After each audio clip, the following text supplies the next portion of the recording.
Good morning, everyone. Thank you all so much for logging in today and joining us.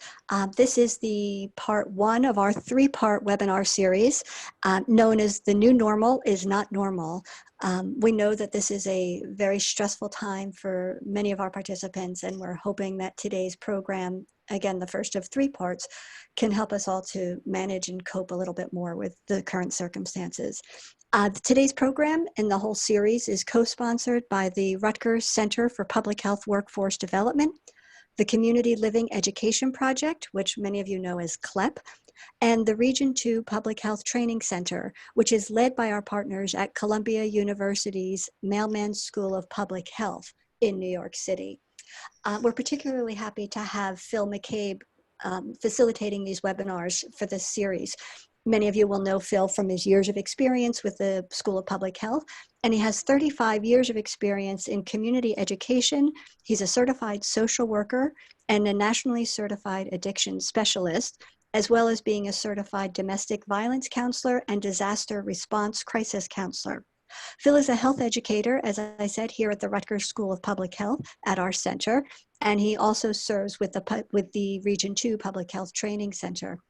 Following the events of 9/11, Phil provided extensive training for the New Jersey Center for Public Health Preparedness. His focus areas include resiliency, cultural competency, health disparities, and interpersonal violence prevention. Phil's presented workshops at various local, state, and national events, and throughout the United States, as well as the U.S. Virgin Islands, Puerto Rico, and the United Kingdom. So given our short timeline, Phil, we will go ahead and turn it right over to you. And again, we thank you all for joining us. Okay, thank you, Colleen, and thank you everyone for joining us. As we begin today,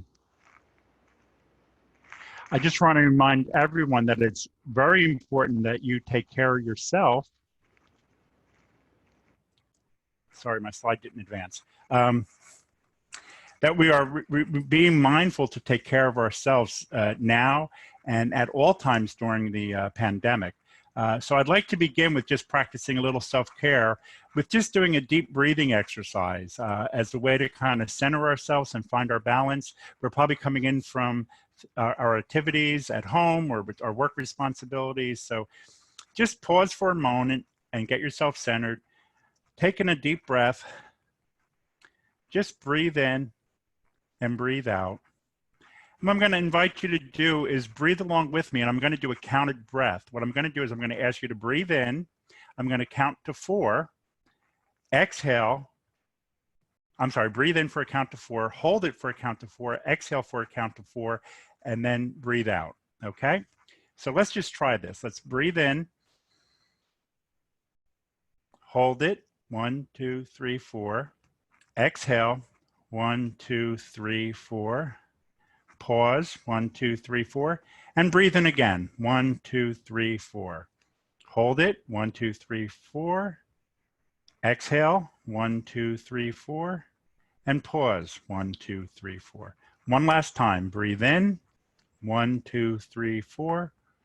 Hold it. 1, 2, 3, 4. Exhale. 1, 2, 3, 4. And pause. 1, 2, 3, 4. Now just allow your normal breathing to resume. That kind of counted breathing can be very helpful sometimes when we need to kind of calm ourselves slightly with making some physical adjustments in our lives. Okay, so let's begin. This is the content for today's training. It's geared towards public health professionals, healthcare workers, first responders, but also others. We did invite members of the public to come because they can also benefit from understanding a little bit more about resiliency. There's 4 main objectives that we have here today. So let's get right into the training. Okay. It's important that we recognize that at this time we're dealing with a lot of uncertainty, both personally and professionally. Our life has been thrown into a very chaotic experience, and it's best to remember how to take care of ourselves, our families, and also in maintaining our responsibilities. We are also charged with very disproportionate difficulties that address the needs of and concerns of the public. So I'm going to begin by just defining resiliency. Resiliency has its Latin root, and basically just means to spring back or to rebound. But it's really more than just bouncing back to where we were before. Because with resiliency, we are stretching ourselves. We're actually springing forwards because of the challenges we face, and we often emerge stronger.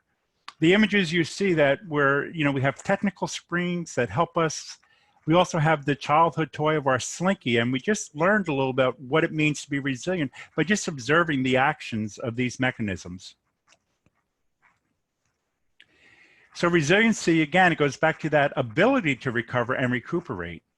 Okay, now this is different than stress management because resiliency is focusing on understanding that stress we know is bound to happen, and therefore we have to incorporate our resiliency into our daily activities. When we're doing stress management, we're actually reviewing what has occurred and then looking to see what we can do different. So resiliency is a practice that we can utilize in the hands-on but in the moment, to be mindful of the things that we can do and the tools that we have to increase our resiliency. Now, resiliency is not something that we inherit. It's basically a combination. It's a combination of our behaviors, our thoughts and actions. So resiliency is something that needs to be developed. And as we develop it, we'll find that we'll have more balance in our life when we become more resilient. And that balance will cover 4 main domains: our mental, our physical, our social, and our spiritual. All 4 are important to our life purpose and our life balance. Many people report having experienced a traumatic incident or traumatic occurrence that as they develop their resiliency or as they utilize their resiliency, they actually experience a sense of growth, that they have learned how to master certain situations, and they actually become more skilled for the next time. So why is it important that we learn resiliency? Well, first, to our first responders who have joined us here today, I want to say thank you for the work that you're doing. We know that you are in very close proximity to danger, risk, chaos, and tragedy, and you're doing that on a daily basis. This is something that we have never experienced before. Yes, we have had disasters, we've had terrorist attacks, but the continuity of what we're experiencing with COVID and how it has affected the entire world, not just one demographic area, is something we have never seen before. The other important piece here is that to remember that the emotional trauma of COVID-19 will last long after the virus. So that's why it's important that we learn how to manage and deal with the stress that we are currently facing. And again, for our first responders, a heartfelt thank you for everything you're doing. And we're hoping that this training will help you. It's just a little reminder. We've kept it very short and very brief. I think it's important to recognize that even time management, when it comes to finding time to take care of ourselves, can sometimes be very, very limited. So for responders that are here today, we modeled this to be a rather short, just a refresher on what it means to increase and expand our resiliency. Now, we know that many healthcare providers have additional stress during COVID-19. Yes, there's a lot of anger, there's a lot of mistrust, there's a lot of concern. And sometimes we need to just put that to aside so we can focus on being in the here and now, being in the moment, and dealing with the tasks that are at hand. There are going to be stressors coming in our personal life, in our professional life, and even in our family life, in our home life. The additional burden is now we're also faced with concerns for the loss and the griefs that we are experiencing, and particularly for first responders, the loss and the grief that they are experiencing with their coworkers.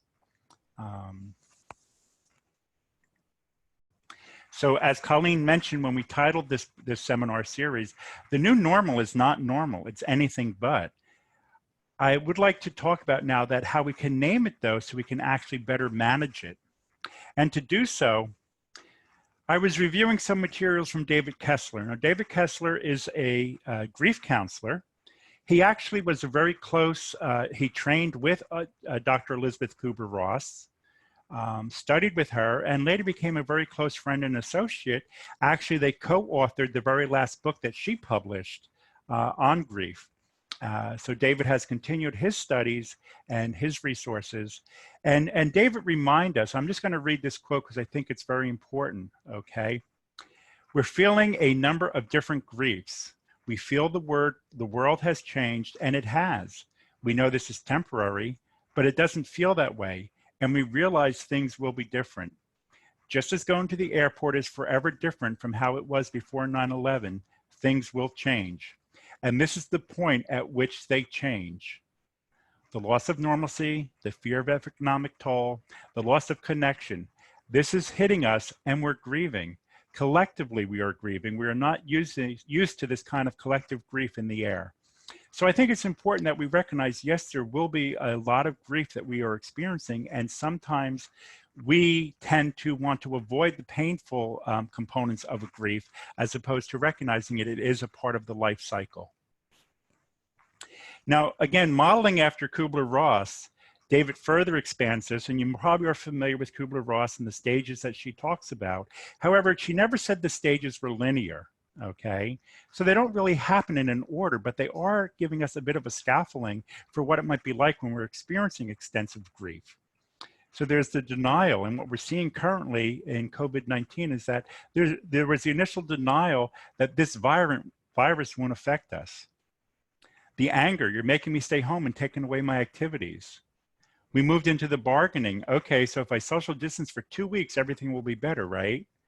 And then the sadness, I don't know when this will end. But actually we move into an acceptance when we realize that this is happening and I must figure out how to proceed. So the answer is actually in the acceptance. We can find control in acceptance. I can wash my hands. I can keep a safe distance. I can learn how to work virtually. So again, Viktor Frankl reminds us in his quote that this is an abnormal reaction to an abnormal situation, which is actually normal behavior. Many times in my work providing disaster resiliency counseling, I hear participants and workers say to me, I feel like I'm going crazy. And I just gently remind them, no, you're not going crazy. What you experienced was very abnormal, and the reaction you're having is actually very normal. And I think whether we're a frontline responder, a community member, a family member, we are all experiencing an abnormal situation. Now, for the results to a traumatic event can actually vary from individual to individual. For sometimes they can be very mild, they can be moderate, severe.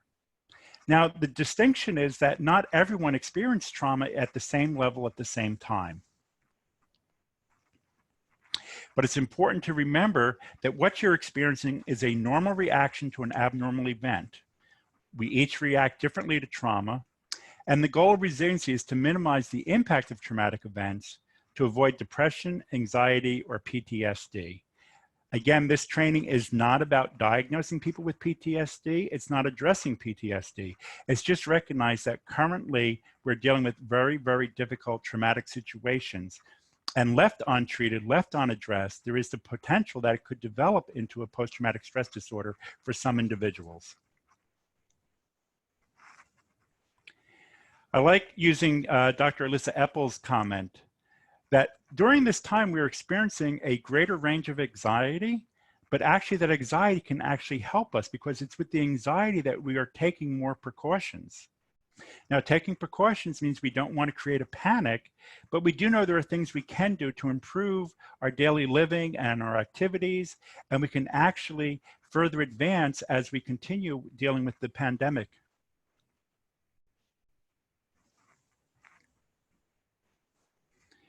So as we're dealing with the stressful situation, we need to look also at our coping skills and finding the balance between the two. Yes, we have daily stressors that are coming in. Yes, we have stressors that will probably endure for quite some time.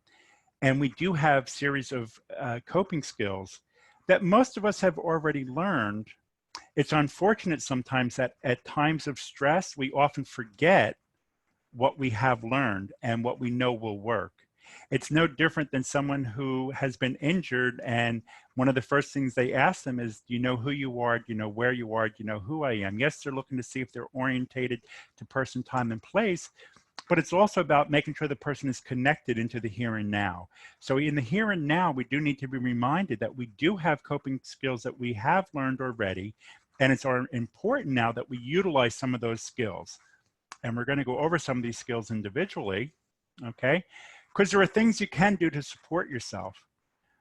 I always start with, I think one of the major important significant skills we can do to support ourselves is we need to take a break.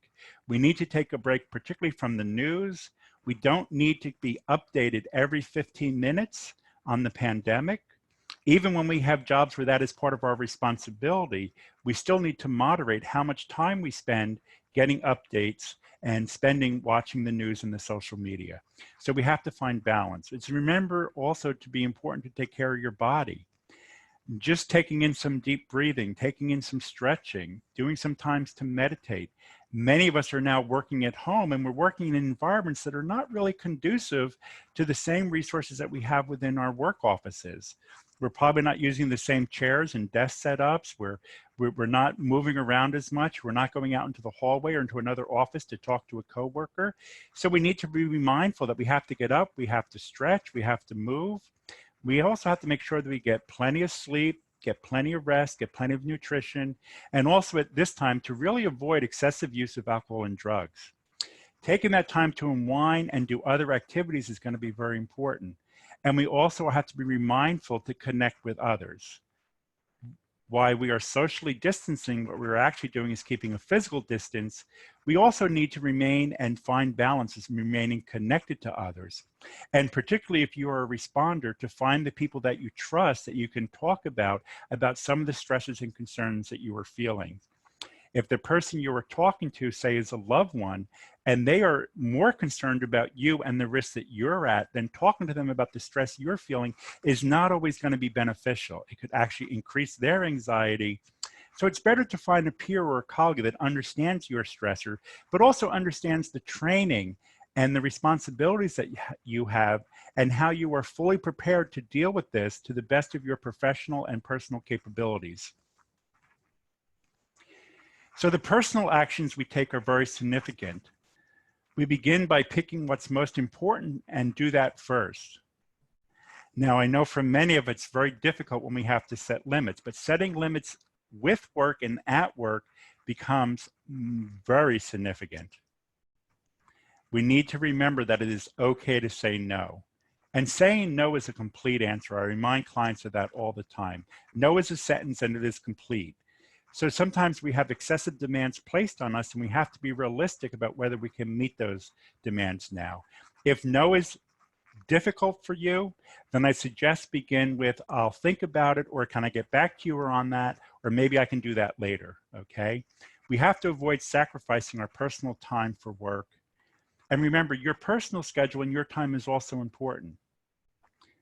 But to find balance between our personal lives and our professional lives, we also do find meaning in the work that we do. I firmly believe that for those of us that are in the health sciences, that are dedicated to helping the public health professionals in the healthcare, be it nurses, doctors, social workers, counselors, we chose these careers, but sometimes these careers also chose us because we have within us the ability and the concern for the health and well-being of others. And I don't want to undermine others who are doing very essential services, our grocery store clerks, our truck drivers, transportation workers, utility workers, anyone else who is also assisting with maintaining the best status quo that we can during these very difficult times. But we need to find purpose and meaning in the work that we do. And we also need to find time to recharge. For me, I know music is a great source of how I can recharge some of my energy and also to keep myself balanced. Continuing with our personal actions, anytime we're on an airplane, we hear this announcement being made. If you see the oxygen mask drop, put the mask on yourself first before you place it on someone else. So we're reminded every time about self-care. Taking care of yourself first is important, and yet sometimes when we're dealing with very stressful situations, in the moment we forget that. So again, allow yourself to blow off steam with someone that you trust. This is not about venting anger and frustration continually throughout the day, but just when you need to say, hey, listen, I need to talk. I need to let this out. I need to tell somebody how I'm feeling right now, and I need to just work on letting it go. So blowing off steam with someone you trust becomes very important, but also there are other physical attributes we need to, and concerns we have, particularly getting sleep, rest, nutrition, diet, exercise, and again, be mindful to take some time off. We all need to have some downtime. Okay. My other reminder for everyone is that asking for help is a sign of strength. It's not a sign of weakness.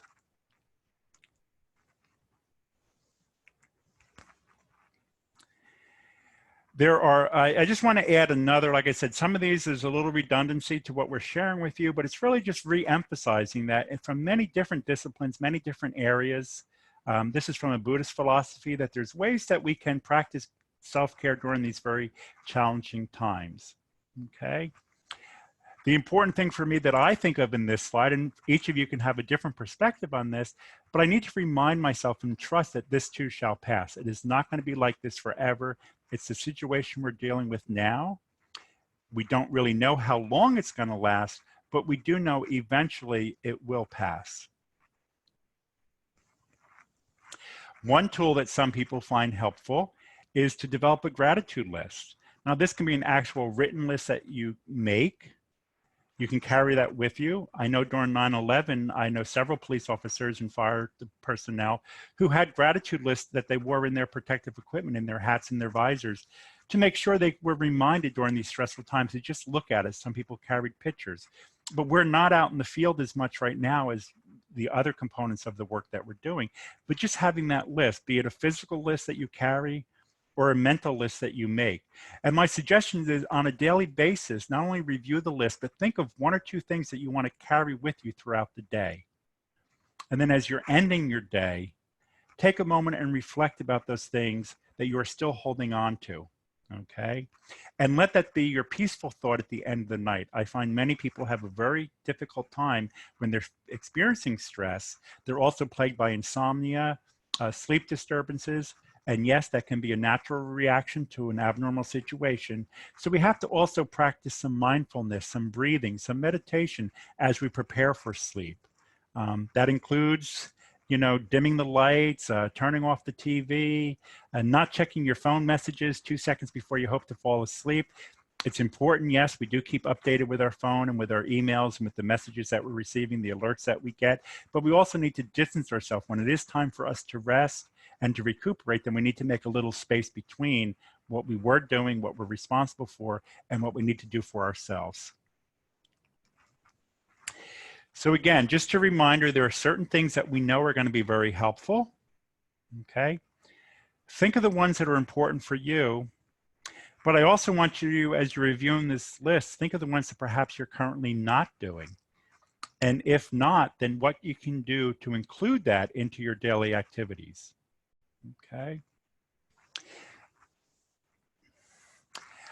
Another thing we have to remember is that there are certain things that do not help, okay?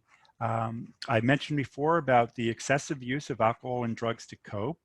I'm not talking about having a, little drink here or there because you just want to relax and unwind. But if you're using it to cope, that's a little different, okay? The working too much, exhaustion can be a work hazard. Extreme avoidance of thinking or talking about the event, acting as if it's not bothering you at all. That's not good either, okay? Be mindful that there might be times you might find yourself withdrawing more and more from family or friends. You might get frustrated with some of the Zoom interaction or online interaction that we are now required to have. And sometimes you think, well, I'll just kind of forfeit that. I'd rather just be by myself and be alone. That's not the good thing to do right now, okay? There also is concern that, yes, during difficult times like this, we are going to see an increase in personal violence, particularly domestic violence and child abuse. The numbers and the calls are increasing because of in isolation, those that do abuse are also, and those that are being abused are actually trapped in the same home. So we need to be aware sometimes when our anger starts becoming a little bit more, or our frustration becomes a little bit more excessive, and to deal with it before it leads to any other forms of interpersonal violence. Okay, so again, it doesn't help when you're not taking care of yourself, if you're overeating or even failing to eat, withdrawing from our activities, and then also blaming others. And yes, there will be a time we need to reflect and say, hey, this could have been done better, but that's not what we're doing right now. Right now, we have to remember to deal with the here and now, what currently is working for you, and be mindful of the things that are not working for you and to cease doing them. There's a lot of reasons why people avoid asking for support or why they don't seek support.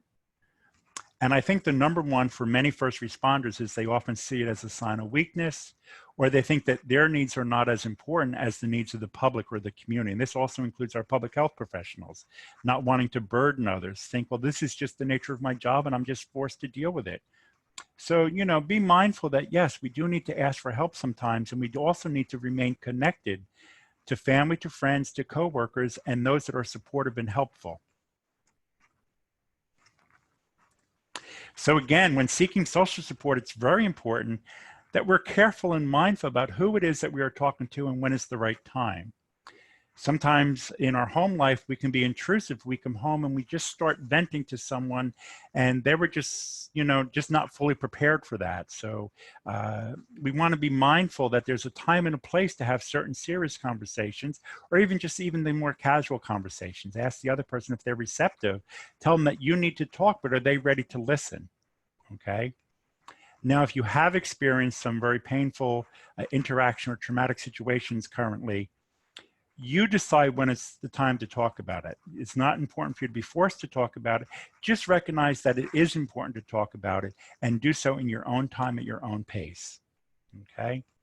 And again, just a reminder that if we are interacting with somebody else and we are asking them to listen to us, just check with them and make sure this is a good time for them, because we don't always know what they're carrying around with them also simultaneously with what we're feeling. So just ask them if this is a good time to talk. Can I tell you something? Can I share something with you? And then sometimes it's not about having them give us feedback or anything or more than just listening, but we can also ask them, is there anything that they want to tell you? And that might actually open the door for other individuals. But we always end with thanking anyone for appreciation for them listening to us. So again, just to restate, we don't want you to keep it to yourself. We don't want you to keep quiet because you don't want to upset others. We assume that others don't want to listen. And particularly don't wait till you're so stressed or exhausted that you can't fully benefit from help. You know, another reminder is that laughter can be great medicine. Currently, my response is that I'm also working a helpline, a mental health crisis line that was set up by our county. Now, in between taking phone calls, those of us that are in the room and we're sitting at stations, we are good, 10 to 15 feet apart from each other, manning phones and answering phone calls and sharing resources. But we start telling some stories. We're there for a couple of hours, and in between phone calls, we just kind of share some stories. And sometimes our stories are actually humorous. It was actually funny that there was someone from a health department, and my colleague and I were crisis counselors, and she was laughing. Made the comment, "You guys are really funny." I said, "Hey, if you want to really hear some good jokes, talk to a crisis counselor," because perhaps the work that we do has enabled us to keep a better perspective on some of the things. And sometimes we do have to just look for the humor that's underneath some of the tragedy that we're dealing with. That's not to say that we have to exploit humor directed towards other individuals. Going back to our social distancing, and really that's a misnomer. We're really talking about physical distancing. So it's the actual physical distance that we need to work as we are maintaining our work, and we're working hard to stay socially connected. So we have to find that balance. How do we keep our distance and remain connected? So perhaps just referring to that as physical distancing is more important than considering it our social distancing, even though that seems to be the term that our current leadership and most of us are currently using. So how do we do that? Well, we do it by reaching out to others, okay? We may not physically be close to some of our loved ones, but we can still be connected to them. We can get creative. Particularly, I'm going to end with a section about working with children, particularly if you're a caregiver or a parent, but let me just kind of give you some basics here. We can use the Zoom, the FaceTime, and the Skyping to stay connected to people using media. Using video to celebrate and to acknowledge special occasions that we have, okay? Sometimes just sitting and enjoying and synchronizing the watching of a show or listening to music together with somebody who's in another location, and just being on the phone with them or being on the internet with them as you're both enjoying the show or the activity can be very important. So yes, electronics and internet is very important to us right now. And yes, we do have some concern that that might become excessive, where it might actually have some effect. But for now, our systems are working and we can maintain contact with others. So let's continue to do so. So we're increasing that online and phone contact with peers, with colleagues and work friends. And then as a reminder, we also do use humor appropriately, which can also help us to reduce the stress. As a reminder that as we talk to our friends and our colleagues and our family members, sometimes we do need to seek outside help. So here in New Jersey, and this is true for other states, but I'm highlighting here in New Jersey where Rutgers is established, that we have a mental health crisis care line, okay? This phone line is available from 7 days a week from 8 a.m. to 8 p.m. Phone lines are actually increasing some of their services, but we also have a 24-hour phone line, which is just by simply dialing 211. In the event of an emergency, particularly a medical emergency, you of course would dial 911.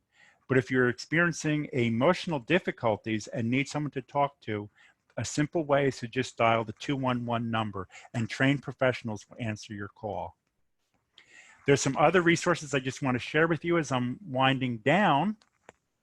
There is help and support, particularly for individuals with disability, particularly hard of hearing. So we do have a helpline specifically set up for them. Our suicide helplines are still available. We have a national suicide prevention line, and then we also have the New Jersey Suicide Prevention Hope line. So 2 different numbers you can make note of. And of course, we're going to be sending everyone a PDF copy of this presentation, so you'll have these resources available to you. Sometimes we need to feel that the person we're talking to really relates to us on a peer level. So here we have a number of helplines that are set up here in New Jersey. The New Jersey Vet to Vet, the Cop to Cop, the Mom to Mom, the New Jersey Connect. The Trevor line is for LGBT individuals. This is actually a national crisis line for LGBT individuals. And then again, going back to New Jersey lines, we have the 211 number. And so if you have questions about COVID-19, you can just dial 211. If you have medical questions, we do have, though, a separate line that you can call, and that number is listed here. That's 1-800-962-1253. As I mentioned before, those of us who are clinicians do have concern about about the concern for an increase in interpersonal violence. So we have some special helplines that are set up for domestic violence, for child abuse, which can also be beneficial at this time. One of the reminders we have for individuals who might be victimized in their home, make sure if you are utilizing any of these resources to clear your browser or clear your phone log, particularly if someone who is abusing you has access to that information. Okay, but you can call these numbers and speak in confidence with a trained professional to help you should you be experiencing interpersonal violence or know someone that is within your family. We're going to be having another seminar series on May 6th, which is the importance of rituals in our daily life. So we encourage you to join that. And as I said at the beginning, we've kind of set up this model to be a brief overview. We're trying to keep it to 1 hour. I do have 5 more slides, and these slides that I'm going to use are particular for parents and caregivers.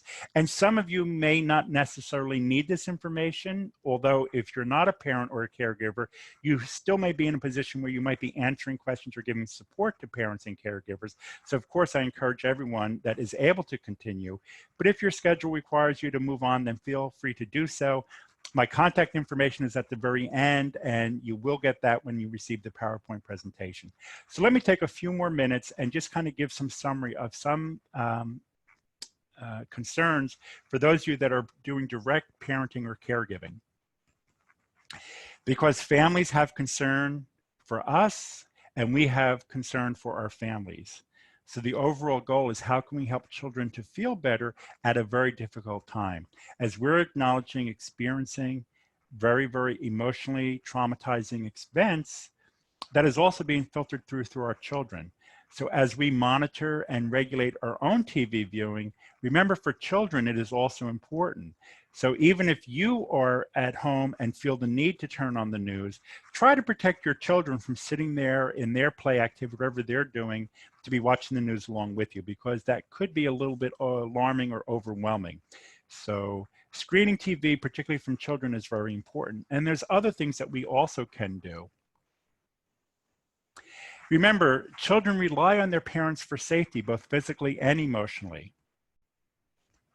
So reminding children that you are there for them and that your family is there for them, and you will get through this together. And again, I also want to speak for those of you that are not residing with families but are professional caregivers working in group homes or other situations, that you can still emphasize that you are a community, you are working together, you are living together, you're surviving together, you're supporting each other together, and you're going to get through this. If you are dealing with young children, we do need to answer questions appropriately about the pandemic, but using simple and honest terminology, okay? Talk with children about anything that is frightening to them, anything they hear. And it's okay to, yes, confirm that, yes, people are getting sick, but saying that if we follow the rules like hand washing and staying home, this is going to help all of us to stay healthy. We don't want to diminish and ignore a child's feelings. So a child should be able to express those feelings, and we can actually give them validation by acknowledging that I see you are upset by what's happening and the things that we're being forced to do or have to do right now. You're not seeing your friends, you're not spending as much time with them and doing other activities, not going to school, okay? But there are things that we can do to help you stay connected. Okay, so helping children to stay connected to their loved ones, be it a relative, a distant relative, a grandparent, a family member, or even some of their social friends, can be very, very important. So many children are now video chatting with their peers and their colleagues. And again, as a reminder to parents, I would not leave a young child alone in a video chat room, because we don't know who else is at the other end. If it's they're talking to a stranger, my opinion is they shouldn't be talking to strangers, but they can connect one-on-one with a family member or with a trusted friend. You know, sometimes we need to model for children our own response and let them see what we're doing, that yes, this is difficult for me too. I would like to be able to talk to grandma, but I really can't go visit her. But what I can do is check in on her. I can call her. I can set reminders so that we can both have contact with each other. Another important thing about how we can model for children their own safety is if you do need to leave the house, if you are required to go out for work or to get services or needs or whatever, be real clear with the child as far as what your estimated time is going to be. Let them know that you are leaving. Part of your job is going to work. Part of your job is going to the hospital or to the office. And while you're there, you're going to practice the same safety and health precautions that they're taking at home. And you're going to do everything you can to protect yourself, to stay safe. Let them know when you plan to return. And I think that is very significant. So children, you know, their time frame can be so different. You know, a half hour to us can go by in a second, but to a child, a half hour seems like an eternity sometimes. So just give them a clear time frame. If you're not able to return home, say before a child's bedtime, if another person is going to be attending to them as they're getting ready for bed, then be very clear about that. But let them know that you will see them in the morning, you'll see them when they wake up, or you will call them before bedtime and just kind of check in with them and let them know how your day is going and ask them how their day is going. Anything we can do to maintain continuity with children is going to be very important during this very stressful time. Another great resource I want to share is the Caring for Each Other system that is set up by Sesame Workshops. Now, many of you as parents and caregivers are very familiar with Sesame Street. So there's a variety of course, you know, we can go to YouTube or on-demand TV programs and find different episodes of Sesame Street. But I want to point out, if you're not familiar, the sesamestreet.org/caring is a specific website set up for COVID-19. So there's a lot of little mini episodes and clips that you can watch with your child to help them to get through what we are currently dealing with, okay? And it's important to remind children, just like we understand when we say this too shall pass, we want children to be able to look forward. Maybe this month, this year, you weren't able to celebrate your birthday, but in the future, we will do something a little bit bigger for your birthday. So right now, what we're going to do, whether it be a drive-by or a sign in the window or a phone call, we want to acknowledge those events and situations, and also let the child know that it's not going to be like this forever. As we say, this too shall pass, so we do have things we can look forward to. And of course, just giving that reassurance, offering the extra hugs, and saying I love you more often is going to be very beneficial at this time. My last piece of information here is for those of you that are dealing with young adults or teens, okay, and we know that their issues are going to be very, very different than what we experience with our younger children. So it's important for them to also to stick to a schedule. And that schedule, though, has to incorporate what works with them as far as their online learning. Okay, so sometimes, well, maybe they get up at 6 a.m. for a school day, but if they're going to be doing school from at home, maybe they do need to sleep in a little bit late. This might actually be more beneficial for some adults in the home that have a little extra time in the morning when they're not rushing to get everybody out and dressed and ready for school. So varying the schedule slightly is going to be important, but it's also important to have that kind of a schedule. Okay. But just like when they're in school, yes, they do need to put their phones down. They need to focus on their studies. We also need to recognize that when you're schooling at home, the duration can sometimes needs to be a little bit shorter, because many times in school, students will get break. They'll have a change in classroom, change in teacher, change in assignments. They go to the library, they do other activities where they're out and moving, they have recess, they have lunch breaks and things like that. So we need to make also that we're reminding children to take a break from their schoolwork, to get up, to stretch, to do something a little fun, and then they can resume their activities. Some parents and caregivers find it very helpful to make the dinner time to be part of that transitional time, that it's a way to end school time, and it's also a way to end playtime. I think playtime is very significant and very important, but also just having that connection when individuals residing together do get to sit down and share a meal and also share a conversation. It's also important, though, to not always pressure, particularly with young teens or young adults, to always be present with the family. Sometimes they do need time alone. They need to actually have their privacy. They need to go to their own room. They need to connect with their own friends, and to avoid them from that intense feeling of isolation that can occur during the sheltering at home. Now, this is my contact information. I know that there were a number of hands that were raised, and Colleen is managing and moderating the group response. We're going to summarize questions that you have. We're not going to be able to do a total Q&A right now, but we will send out an email with some response to some of your questions. They won't be individualized. We'll just summarize questions and give you additional comments. But just a reminder, we have other webinars that are scheduled, and we'll be sending you information about that. And as I said, our next one is on rituals and healing, and that's going to be May 6th. Maybe I'll just swing back to that. Okay.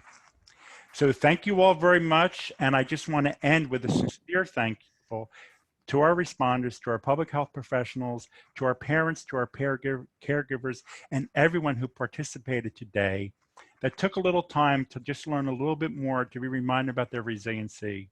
And as I said, what you're experiencing is a normal reaction to an abnormal situation. We will get through this, and this will end. Thank you very much.